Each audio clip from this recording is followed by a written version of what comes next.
pertapaan dan laku para nabi, serta jejak tapa brata Nusantara. Sunyi yang menjadi jalan pulang. Di tanah Nusantara, sunyi tidak selalu berarti pergi jauh. Ia hadir di tepi sawah saat subuh, di desir angin laut, di doa pelan seorang ibu, di langkah kaki menuju surau kecil. Sejak lama manusia di negeri ini mengenal diam sebagai jalan memahami hidup. Namun jauh sebelum istilah tapa, semedi, dan tirakat dikenal, para nabi telah lebih dahulu menempuh sunyi yang mengarah kepada Tuhan. Dalam laku kenabian, sunyi bukan sekedar menjauh dari manusia, melainkan mendekat kepada Yang Maha Ada. Adam menundukkan diri dalam taubat. Nuh bersabar dalam sepi yang panjang. Ibrahim merenung di bawah langit terbuka. Musa berkholwat di gunung. Ayub bertahan dalam sakit. Isa mengembara tanpa rumah. Dan Muhammad SAW berdiam di Gua Hira, mencari kebenaran di tengah gelapnya zaman. Sunyi selalu hadir sebagai pintu, bukan sebagai tujuan. Tradisi Nusantara mengenal laku batin, menepi sejenak, menahan diri, mengolah rasa. Namun Islam datang bukan untuk mematikan kearifan itu, melainkan meluruskannya. Sunyi tidak lagi berhenti pada kekuatan diri, tetapi diarahkan kepada Allah. Bukan untuk mencari kesaktian, melainkan kejernihan hati. Bukan untuk lari dari dunia, tetapi untuk kembali dengan tanggung jawab yang lebih berat. Para wali di tanah ini memahami betul pola itu. Mereka tidak memusuhi tradisi, tetapi menyinari maknanya.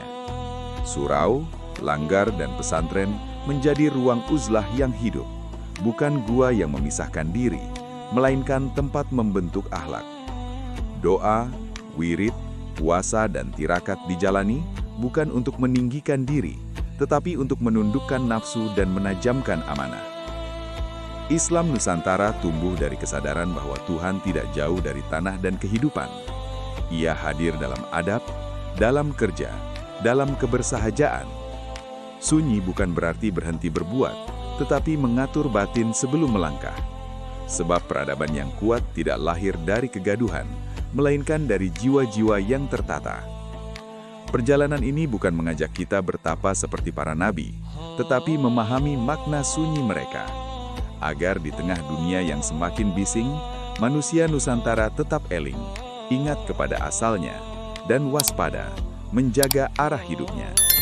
Karena pada akhirnya, sunyi yang benar selalu berujung pada satu hal, kembali mengabdi, dengan hati yang jernih dan langkah yang lurus.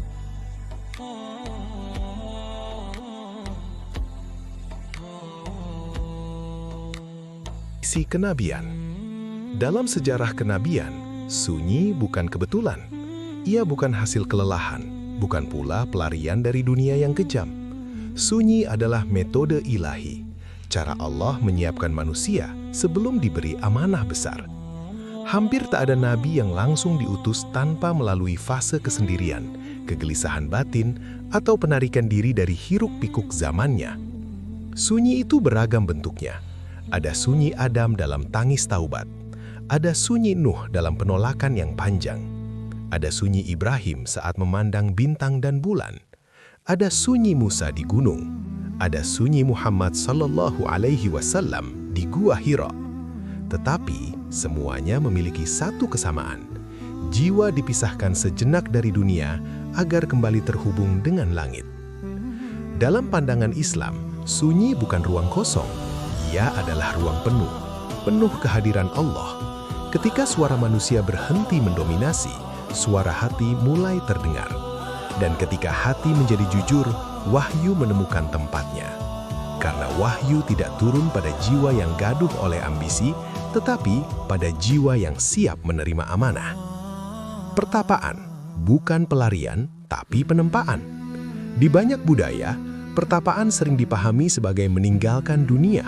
Tetapi dalam laku para nabi, pertapaan justru menyiapkan seseorang untuk kembali ke dunia dengan beban yang lebih berat.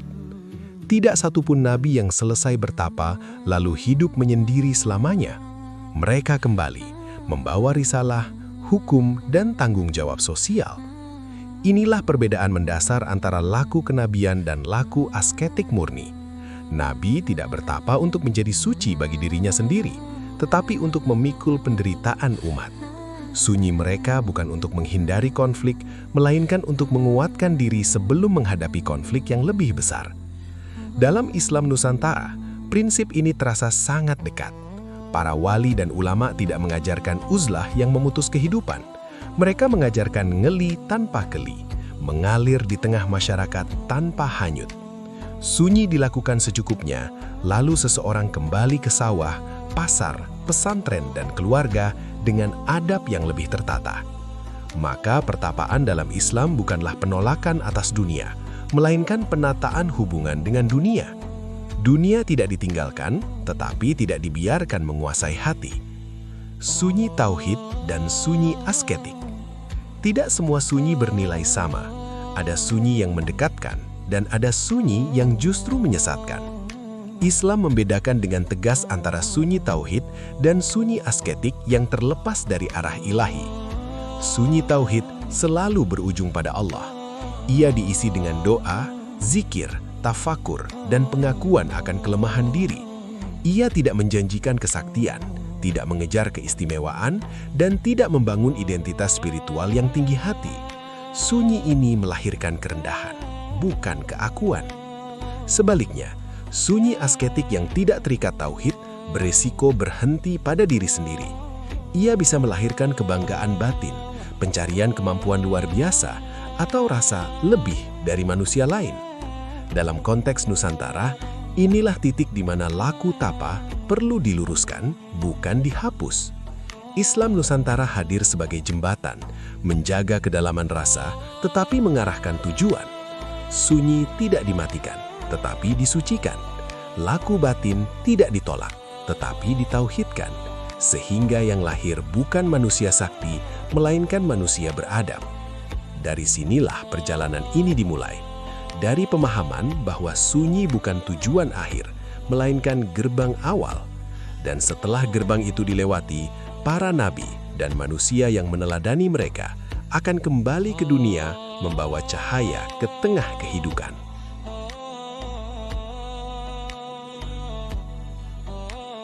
Pertapaan batin, kesadaran, dan taubat. Kesendirian manusia pertama. Adam tidak mengenal gua, gunung, atau tempat pertapaan sebagaimana yang dikenal manusia setelahnya.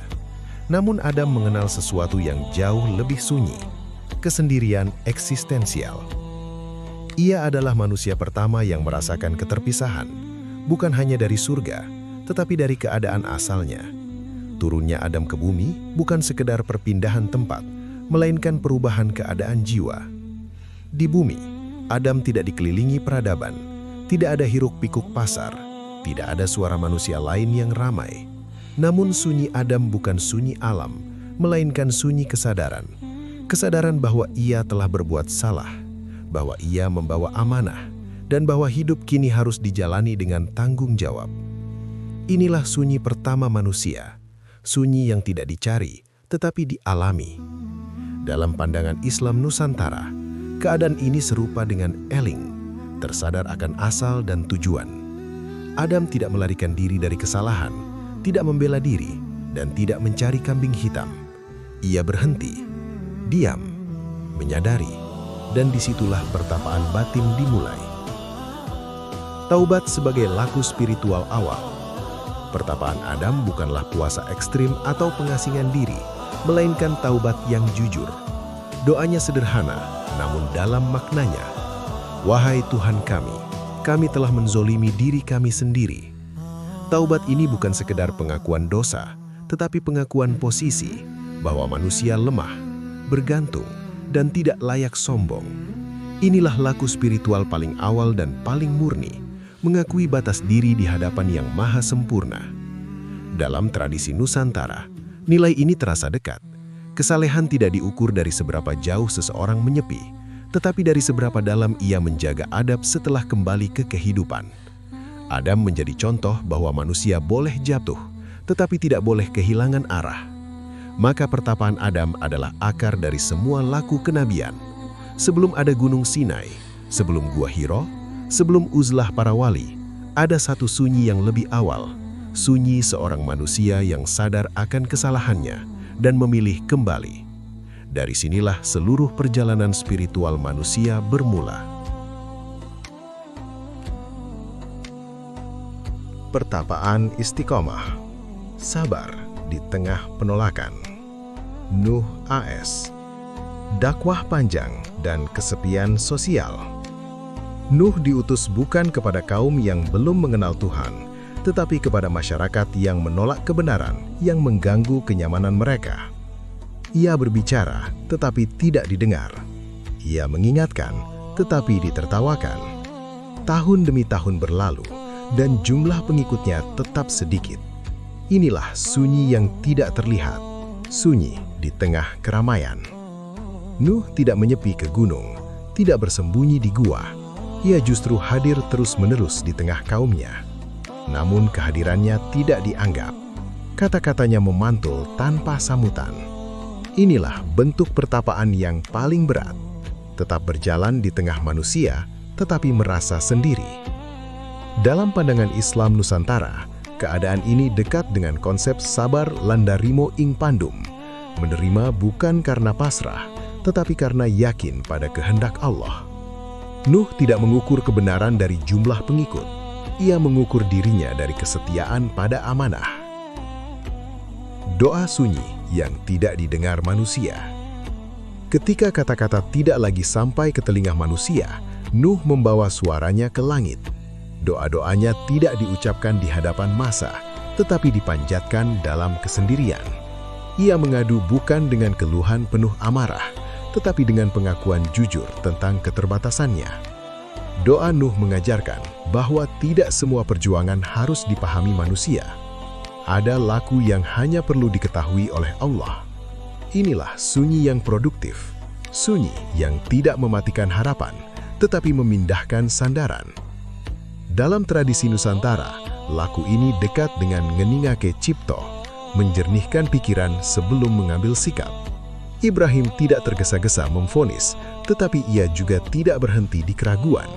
Sunyi membawanya pada keyakinan yang utuh.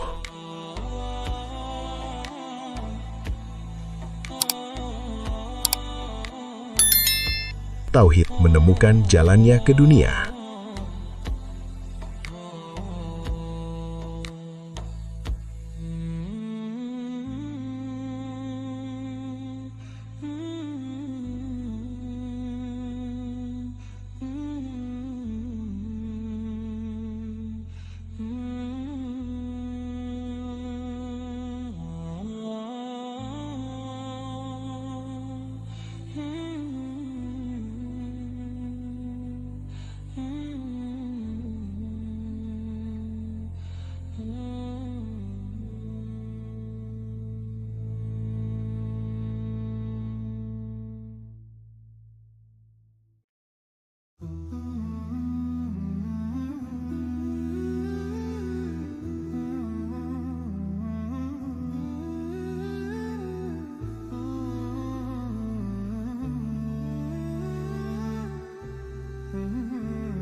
Pertapaan Persiapan Misi Musa AS. Kesunyian pelarian dan pembentukan jiwa. Musa tidak memulai laku pertapaannya dengan niat mencari kesucian. Ia memulainya dalam keadaan terpaksa, melarikan diri dari Mesir setelah satu peristiwa yang mengguncang hidupnya. Dari istana menuju padang pasir, dari kemewahan menuju kesederhanaan. Perjalanan ini bukan sekedar perpindahan tempat, melainkan pelepasan identitas lama. Di Madian, Musa hidup sebagai penggembala. Ia berjalan jauh, menunggu, mengurus ternak dan belajar diam. Tidak ada panggung, tidak ada pengakuan. Dalam kesunyian kerja yang berulang itulah jiwa Musa ditempa. Ia belajar sabar, rendah hati, dan mengenal ritme alam. Pelajaran yang tidak didapatkan di istana. Dalam Islam Nusantara, fase ini dikenal sebagai nglakoni urip kanthi laku, menjalani hidup sebagai laku spiritual. Bekerja, menunggu, dan bersahaja bukan penghalang ibadah, melainkan bagian dari ibadah itu sendiri. Halwat di Tur Sina. Setelah bertahun-tahun pembentukan, Musa dipanggil menuju gunung. Disinilah pertapaan mencapai bentuk yang paling jelas, halwat.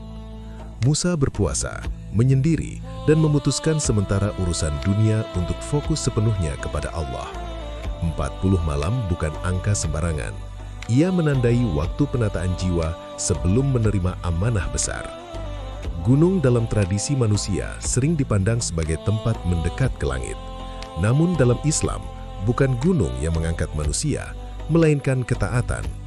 Halwat Musa bukan ritual kosong, tetapi perjumpaan yang menggetarkan.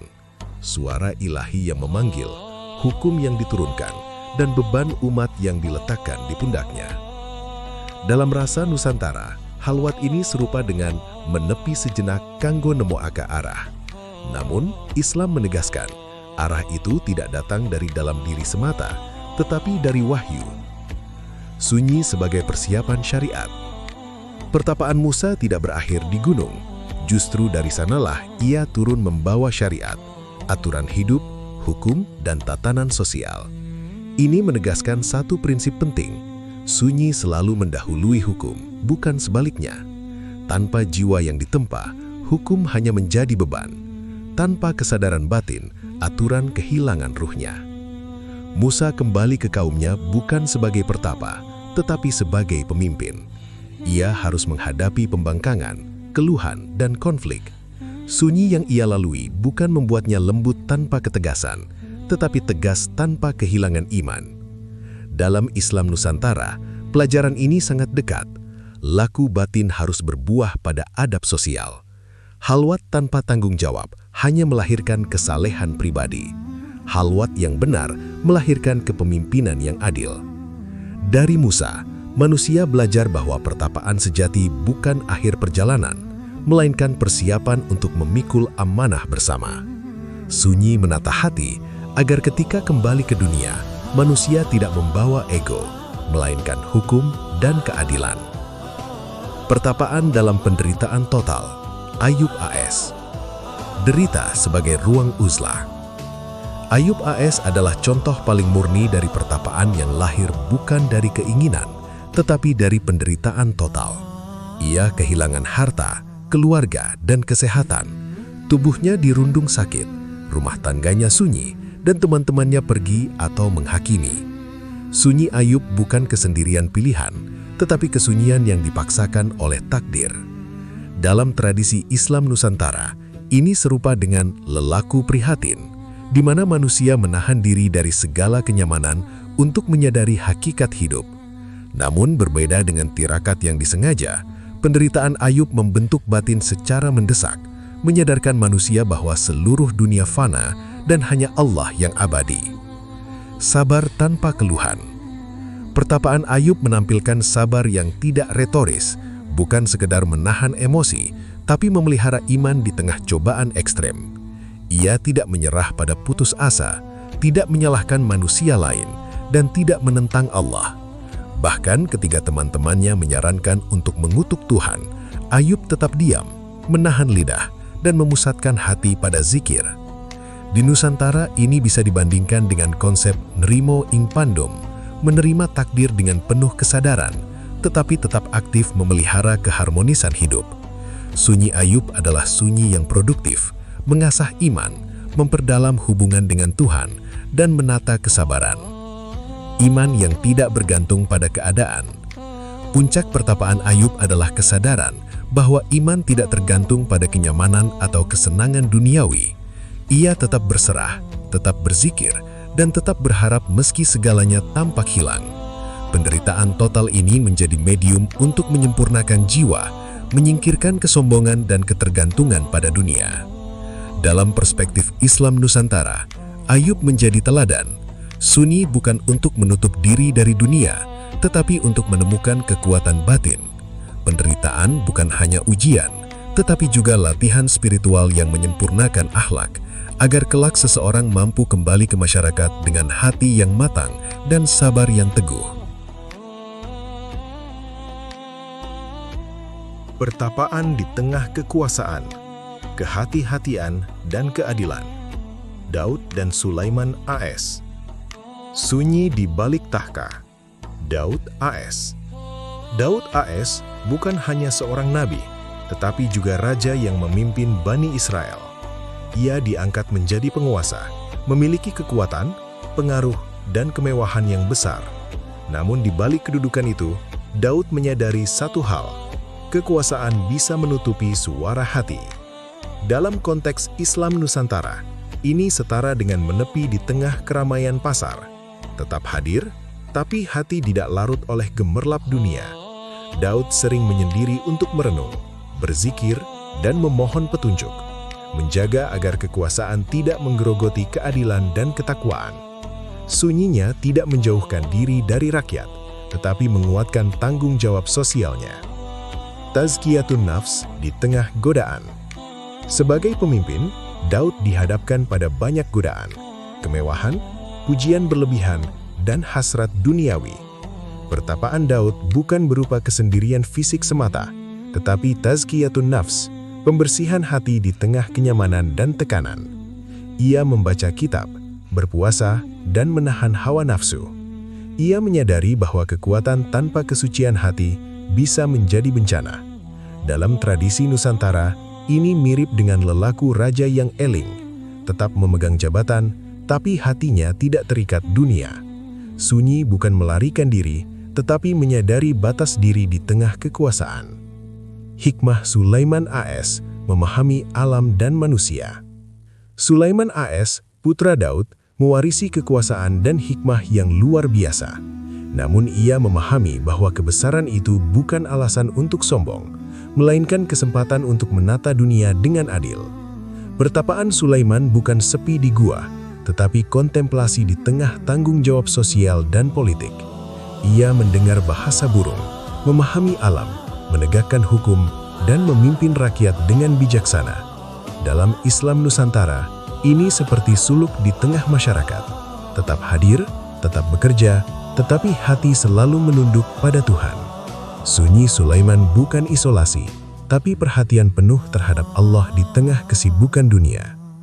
Sunyi yang menguatkan kepemimpinan. Kisah Daud dan Sulaiman mengajarkan bahwa pertapaan tidak selalu identik dengan pengasingan fisik. Sunyi bisa terjadi di tengah istana, di tengah rakyat, bahkan di tengah konflik dan godaan duniawi. Intinya adalah menjaga kesadaran, memperkuat akhlak, dan menundukkan ego. Di Nusantara, pola ini terlihat pada para sultan dan wali yang meski berkuasa tetap menjalankan tirakat, zikir di pagi hari, meditasi batin, atau menepi sebentar dari hiruk-pikuk istana.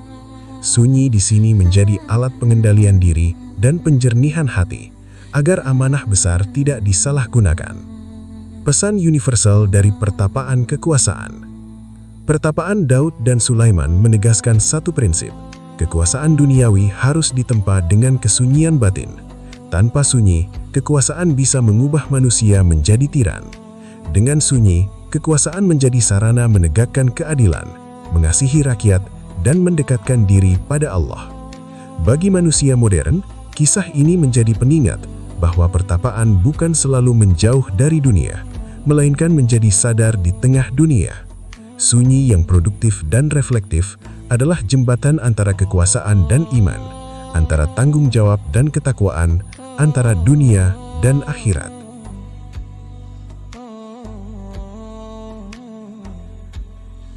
Lalu datang dengan kekuatan politik atau mujizat besar yang mencengangkan mata. Sebagian dari mereka justru tampil dengan kehidupan yang sangat sederhana, hampir tanpa harta, tanpa istana, dan tanpa perlindungan duniawi. Ilyas, Yahya, dan Isa alaihimussalam hidup di zaman ketika kekuasaan, agama, dan moral bercampur menjadi alat kepentingan. Dalam situasi seperti itu, kesederhanaan menjadi perlawanan paling jujur. Nabi Ilyas alaihissalam berdakwah di tengah kaum yang memuja Baal, simbol keserakahan, kekuasaan, dan penyembahan hawa nafsu. Ia hidup jauh dari kemewahan, menolak kenyamanan yang ditawarkan sistem rusak. Sunyinya bukan karena lemah, tetapi karena ia menolak berkompromi dengan kebusukan. Dalam Islam Nusantara, pola ini mengingatkan pada laku para wali yang memilih hidup sederhana di tengah kerajaan besar, menjadi orang kecil agar suara kebenaran tetap jernih. Nabi Yahya alaihissalam melangkah lebih ekstrem. Ia hidup nyaris tanpa harta, berpakaian kasar, dan menjaga diri dari kesenangan dunia. Kesederhanaannya bukan sikap anti kehidupan, tetapi sikap pro kesucian. Ia hidup di tengah elit agama yang telah rusak, dan dengan tubuh yang kurus serta suara yang tegas, Yahya menjadi cermin yang memalukan bagi penguasa dan ulama palsu. Inilah asketisme yang menelanjangi kebohongan zaman. Zuhud sebagai kritik sosial. Dalam kisah para nabi ini, zuhud bukan sekedar laku pribadi, melainkan bahasa kritik sosial yang paling tajam. Ketika masyarakat mengukur kehormatan dengan harta dan kuasa, para nabi mengukurnya dengan takwa dan kejujuran. Ketika agama dijadikan legitimasi kekuasaan, para nabi justru menyederhanakan hidup untuk membongkar kemunafikan. Nabi Isa alaihissalam hadir tanpa rumah tetap, tanpa harta simpanan, dan tanpa pengikut yang kuat secara politik. Ia berjalan dari satu tempat ke tempat lain, berbicara tentang kasih, keadilan, dan pertobatan. Zuhud Isa adalah tamparan lembut namun mematikan bagi sistem yang menghisap manusia atas nama agama. Dalam konteks Islam Nusantara, ini sejalan dengan tradisi kiai dan sufi yang hidup apa adanya, namun kata-katanya mengguncangkan nurani penguasa dan masyarakat. Zuhud seperti ini tidak diam, ia berbicara, menegur, dan bahkan siap menghadapi resiko besar. Nabi Yahya alaihissalam kehilangan nyawanya karena zuhudnya menolak bersekutu dengan kekuasaan amoral.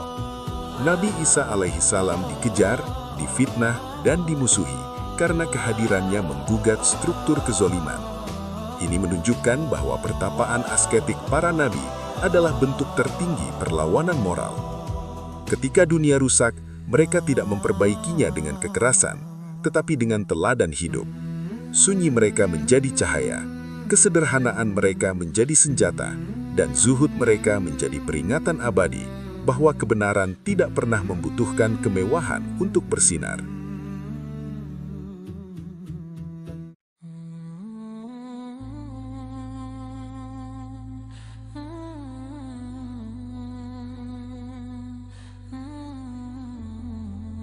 Pertapaan penyempurnaan, Tahannus di Gua Hira. Kegelisahan spiritual di tengah jahiliyah. Sebelum wahyu turun, dunia berada dalam keadaan yang oleh Al-Quran disebut sebagai jahiliyah. Bukan semata kebodohan intelektual, tetapi kegelapan batin dan kerusakan orientasi hidup. Mekah adalah pusat perdagangan, kekuasaan suku, dan ritual keagamaan. Namun justru di sanalah nilai kemanusiaan runtuh. Yang kuat menindas, yang lemah dilupakan, dan Tuhan dipersempit menjadi berhala. Di tengah kondisi itu, Nabi Muhammad SAW merasakan kegelisahan spiritual yang mendalam. Ia tidak nyaman dengan penyembahan berhala, tidak tenang melihat ketimpangan sosial, dan tidak menemukan makna dalam gemerlap dunia Quraisy. Kegelisahan ini bukan pemberontakan emosional, melainkan tanda kematangan ruhani. jiwa yang sudah terlalu jernih untuk berdamai dengan kebatilan. Di titik ini, Nabi Muhammad SAW mewarisi taubat Adam AS, kesadaran awal manusia bahwa hidup harus kembali kepada Tuhan. Namun pada diri Nabi, taubat itu bukan sekedar penyesalan, melainkan pencarian aktif akan kebenaran universal. Ia belum membawa risalah, tetapi jiwanya sudah bersiap memikul amanah seluruh umat manusia. Tahannuts dan kesunyian Gua Hira. Pilihan Nabi Muhammad SAW untuk melakukan tahannuts, menyepi, beribadah, dan bertafakkur di Gua Hira adalah puncak dari seluruh tradisi pertapaan kenabian sebelumnya. Gua itu sempit, sunyi, dan jauh dari pusat kekuasaan. Di sanalah dunia direduksi hingga titik nol, agar hanya Allah yang tersisa di hadapan jiwa. Tahannuts Nabi bukan asketisme ekstrim, bukan penyiksaan diri, dan bukan pelarian dari masyarakat. Ia membawa bekal secukupnya, tinggal sementara, lalu kembali. Ini adalah khalwat yang berimbang, memadukan kesunyian dan tanggung jawab sosial. Disinilah khalwat Musa AS disempurnakan, tidak berakhir di gunung, tetapi berlanjut ke umat. Dalam kesunyian Hira terkumpul seluruh laku Nabi terdahulu. Sabar Nuh AS hadir dalam keteguhan Nabi menghadapi kegelapan moral tanpa putus asa. Tauhid Ibrahim AS hadir dalam penolakan total terhadap segala bentuk berhala, lahir dan batin. Sabar Ayub AS hadir dalam kesiapan menanggung beban berat risalah tanpa keluhan. Zuhud Daud dan Sulaiman AS hadir dalam kesiapan memimpin tanpa diperbudak kekuasaan. Asketisme Isa AS hadir dalam kesederhanaan hidup dan keberpihakan pada kaum lemah.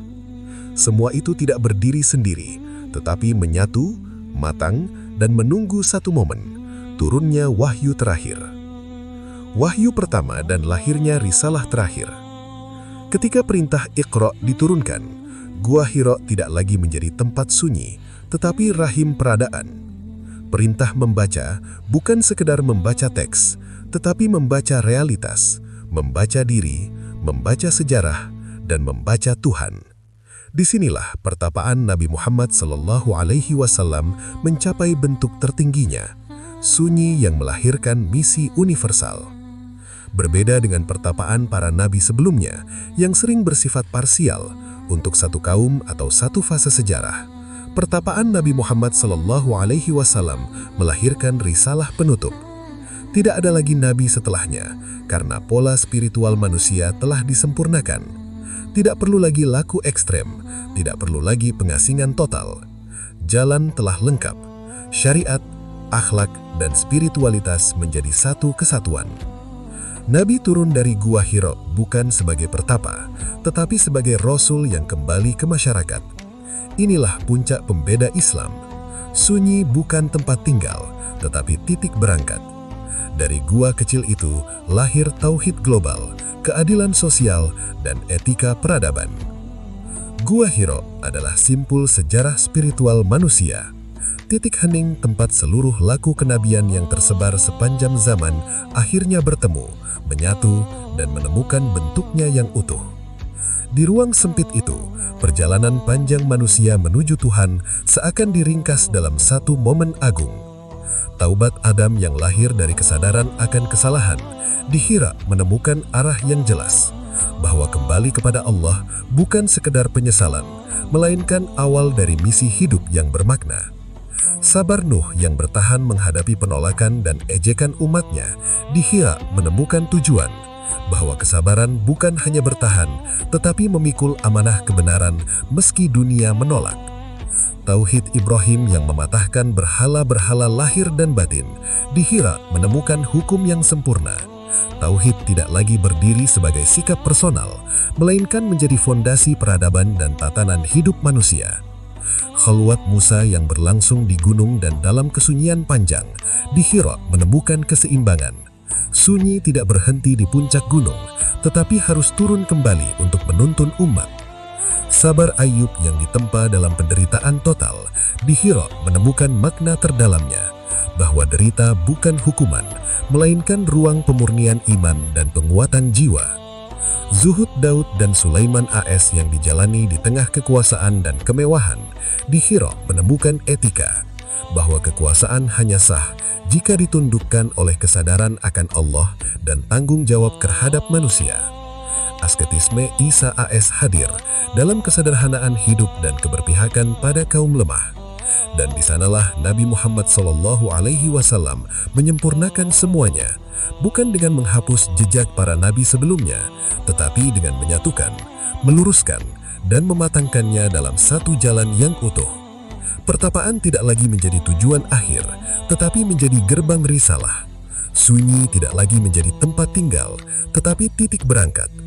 Dari Hira, manusia tidak diajak menjauh dari dunia, melainkan dipandu untuk menapakinya dengan cahaya tauhid, akhlak, dan keadilan. Sebuah jalan tengah yang menyeimbangkan langit dan bumi, batin dan lahir, Tuhan dan kemanusiaan. Pertapaan Nabi dan Jalan Spiritual Islam Nusantara. Jika ditarik benang merah dari Ayub hingga Muhammad SAW, pertapaan para nabi tidak pernah berhenti pada kesunyian personal. Sunyi selalu menjadi ruang persiapan, bukan tujuan. Islam Nusantara membaca kisah para nabi dengan kearifan lokal. Sunyi Ayub dikenali dalam prihatin. Sunyi Daud dan Sulaiman hadir dalam eling lan waspodo bagi pemimpin. Sunyi Isa dan Yahya hidup dalam zuhud ing rame, dan kholwat Nabi Muhammad SAW berpuncak pada kembali mengabdi. Semua laku ini menyatu dalam satu poros, tauhid yang membumi. Berbeda dengan asketisme ekstrim yang menolak dunia, pertapaan dalam Islam dan dalam Islam Nusantara berfungsi sebagai penyucian orientasi hidup. Dunia tidak diingkari, tetapi ditempatkan. Makan, tidur, bekerja, memimpin, bahkan melestarikan laku batin, tetapi menyucikannya dengan fikih dan akhlak. Disinilah keunggulan jalan ini. Ia menjaga keseimbangan antara rasa dan aturan, antara batin dan lahir. Sunyi tetap sunyi, tetapi tidak liar. Tirakat tetap tirakat, tetapi tidak menyalahi tauhid. Jalan para nabi menjadi kompas moral agar laku spiritual tidak menyimpang menjadi ego spiritual. Sintesis terbesar dari seluruh bab adalah kesadaran bahwa sunyi melahirkan tanggung jawab, bukan pelarian. Ayub kembali sehat dan menjadi teladan kesabaran. Daud dan Sulaiman menegakkan keadilan. Isa dan Yahya menggugah nurani umat. Nabi Muhammad SAW membangun peradaban. Dan Islam Nusantara menurunkan semua itu ke dalam kehidupan sehari-hari masyarakat. Dalam bentuknya yang paling sederhana, sunyi bisa hadir dalam sholat khusyuk, puasa, zikir, atau jeda dari hiruk-pikuk dunia digital. Dalam bentuk sosial, ia hadir dalam kepemimpinan yang jujur, ulama yang bersahaja, dan masyarakat yang tidak rakus. Sunyi yang benar selalu berdampak keluar.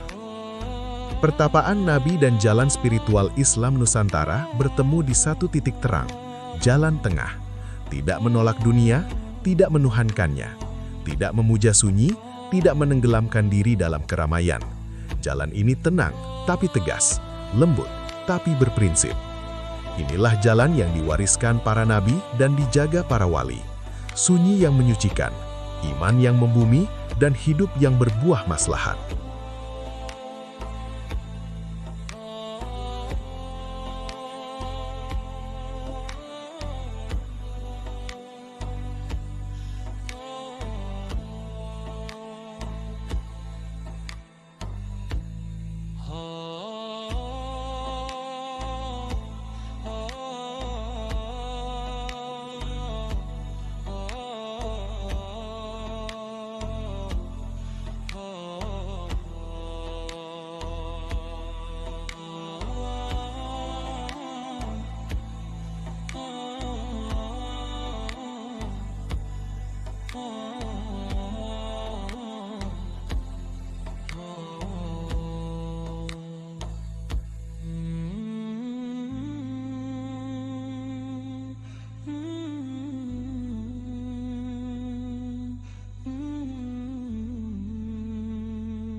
Semoga Allah Jalla Jalaluh menuntun kita agar mampu meneladani laku batin para nabi. Sabar dalam ujian, lurus dalam tauhid, rendah hati dalam kekuasaan, dan istiqomah dalam kebaikan. Jadikanlah hati kami selalu terhubung kepadamu, meski kaki kami tetap berpijak di bumi kehidupan. Salawat dan salam semoga senantiasa tercurah kepada junjungan kita Nabi Muhammad SAW, kepada keluarga beliau, para sahabat, dan seluruh pengikutnya hingga akhir zaman. Amin, ya Robbal Alamin.